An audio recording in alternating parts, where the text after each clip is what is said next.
LIC प्रस्तुत करता है डिजिटल बाल मेला, बच्चों के लिए बड़ा अवसर। हिमाचल प्रदेश विधानसभा बाल सत्र 12 जून 2023।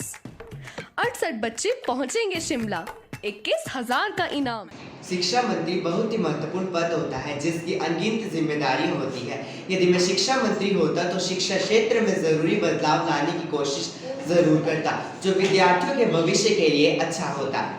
यदि मैं शिक्षा मंत्री होता तो मेरे लिए गर्व की बात होती कि देशवासियों और मुख्य विद्यार्थियों की भलाई के लिए मुझे कुछ करने का मौका मिलता। किताबों के भार को कम करने की कोशिश। यदि मैं शिक्षा मंत्री होता तो विद्यार्थियों द्वारा रोज भारी बैग के बोझ को नहीं ढोने देता। आज के विद्यार्थियों को अपने बस्ते में कई सारी कॉपियां ले जाने पड़ती है, उससे उन्हें यह बोझ उठाने में परेशानी होती है। उनके यह बोझ को कम करने की जिम्मेदारी शिक्षा मंत्री की है। समस्याओं का हल। यदि मैं शिक्षा मंत्री होता तो शिक्षा क्षेत्र से संबंधित समस्याओं का हल ढूंढने की पूरी कोशिश करता। पूर्व मंत्रियों ने अपने कार्यकाल में क्या जिम्मेदारियों को निभाया है उसका अध्ययन करता ताकि मैं हर पहलुओं को अच्छे से समझ सकूं और अपने दायित्व को अच्छे से निभा सकूं।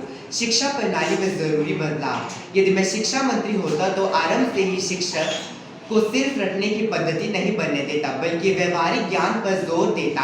किताबों में बहुत सारा ज्ञान होता है लेकिन उन तथ्यों को प्रैक्टिकल होकर समझाना पड़ता है। मैं व्यावसायिक शिक्षा को प्रोत्साहन देता, ऐसा इसलिए ताकि देश के युवा नौजवान पढ़ लिख कर भी बेरोजगारों की पंक्ति में खड़े न हो जाएं।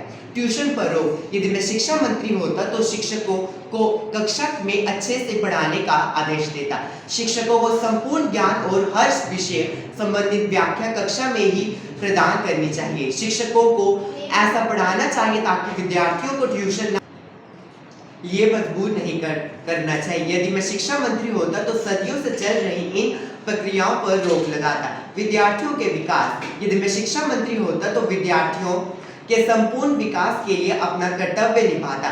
समय के पाबंदी और अनुशासित जीवन में तो वह रहते हैं लेकिन इसके साथ ही वोकेशनल